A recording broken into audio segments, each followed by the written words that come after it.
All right, so here's the original parts, including the 3D printed one. And we just got the parts back from vacuum heat treat, and oh, are they beautiful. Look at that patina on them. Slightly gold colored, that's it. Boy, I've done heat treating at home, and even when you're putting it in a bag and you're doing everything to keep oxygen out of it, you never get this clean a heat treat. Boy, when the professionals do it, that's just beautiful. It's gonna take a look. I got to grind off part of this face here for the incoming slope, and I was thinking maybe I'd check the hardness here. It's not an ideal spot to pick hardness because you want enough material around it to support it, but I think this will be so hard it'll be fine. Instead, I'll just do the bottom because that is an unaffected spot. So preload. Right on 0. Boy, it's clearly hard. The penetrator is barely going in.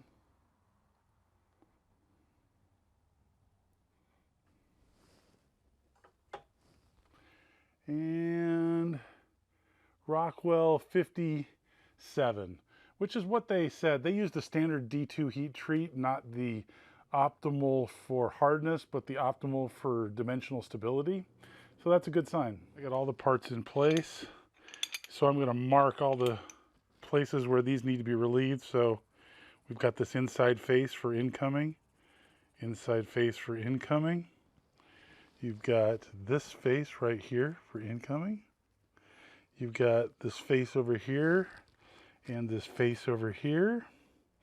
And then on the bottom of this guy, you've got this part right here and this part right here.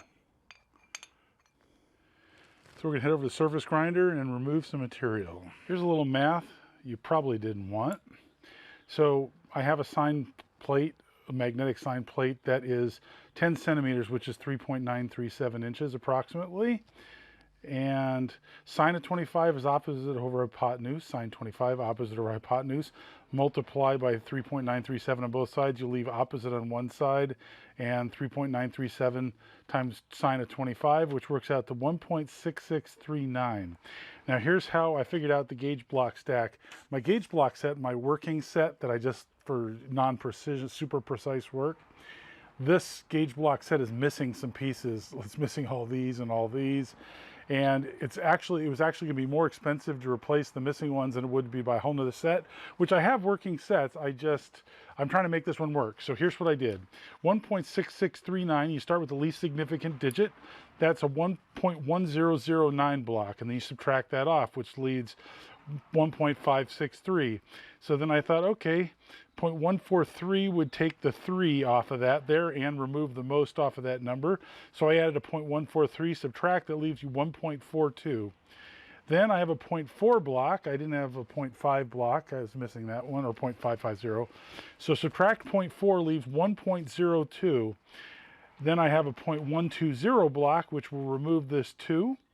And leaving me with 0.9, and I have a 0.9 block. So that's the complete stack up. The last step here would be 0.9 and 0. So now I've got my gauge block stack. You always start with the least significant digit and work up. I kind of did a convoluted method to work around missing blocks, but here's my stack, and we'll set this up on the sign plate. Sign plate set up. All 5 of the parts are on here pretty darn good. The magnetic chuck's holding tight. It's a little bit loose. I can sort of slide this one if I really push at it. What I might want to do is just clamp the bottom of these guys together, because we're just going to grind this top part here all the way across, and the center ones are being held really well. So that would also be okay. All right, a tiny bit unorthodox, but the center pieces are holding extremely well. The outer ones are okay, and they'd probably be fine, but just to be safe, threw a clamp on there so it would be done as one unit. All these are going to get a chamfer along this side, and then a couple others I've got to add a different chamfer to, but we'll get there when we get there.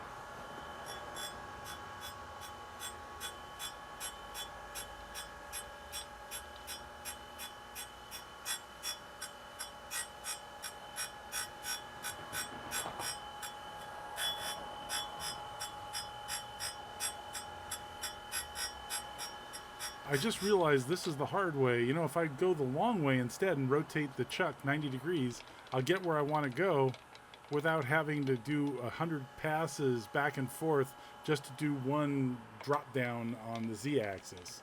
Nuts. Listen to a pass here, and I think the wheel needs dressing, so listen to the sound.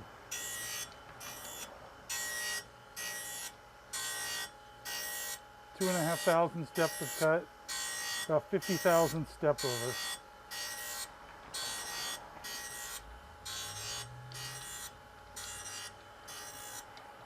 Okay, I just dressed the wheel. Let's see what 2,500 sounds like now.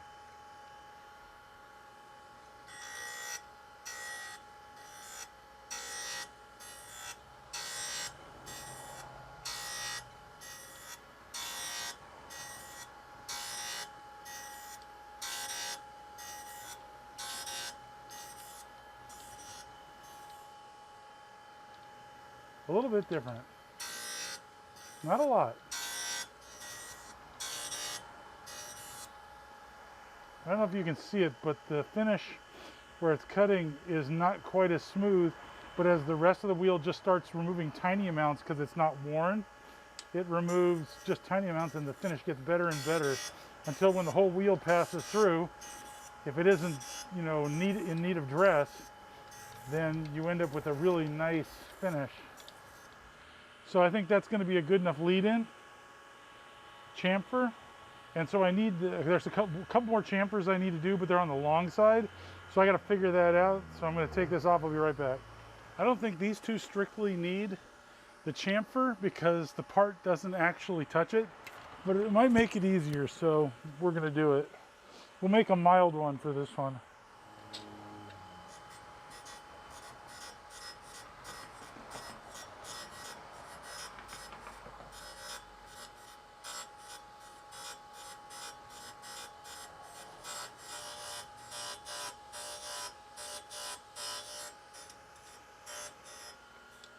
That was super quick for this bottom part. I think that's plenty because it doesn't really need it. So that'll just give a little bit of help to it. And I think we're done. All right, let's assemble this guy and see if there are any adjustments that need to be made. So these two are fixed.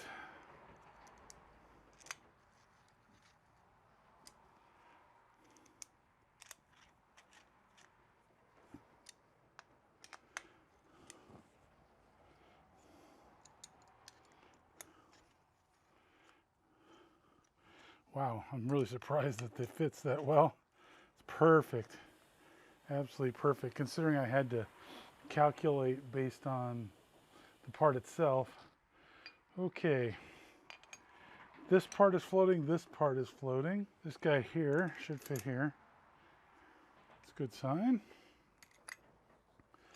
This is the bottom one.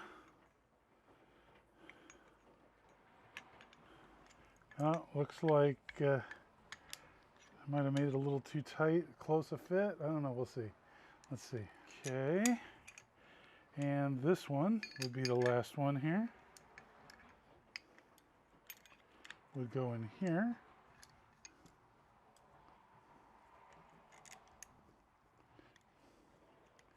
This one is fixed. And I might have left a few thousandths on there. I might have to take this back over the surface grinder and adjust this one out.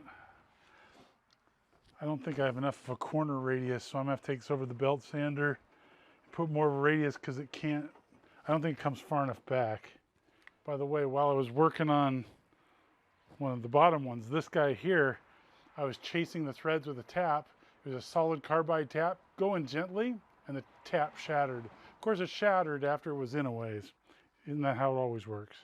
That's a much better fit. Feels like the screw's bottoming out though. Before it's tightening up, I might be able to find a shorter screw. Yep, some adjustments definitely have to be made because it won't sit flat. These guys are kind of canted at an angle. Oh, they need to be relieved in the upper portion as well. Haha, that explains it.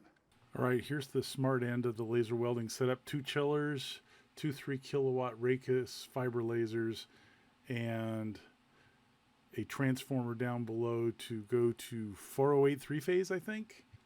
Coming up, here's the weld blocks in place. Right there is where the weld box is. All these other rollers pull the parts, or pull and push the parts through with one laser on each side. I can't show too much of this because it is a bit proprietary, so that's about all I can show you. Here's a custom automation control, 2 monitors to look at the cameras that are right down the laser barrel, and 2 laser controllers. And hopefully the laser in operation here. Although it's still not right because the specs on my weld box are so tight that as the laser heats them apart, it warps and gets stuck in the weld box. So we're going to have to totally relieve all of these guides after where it's being welded. This project continues with more weld boxes and modifications to this weld box in the future. Thanks for watching. Hope you find it useful. Hope to see you next time.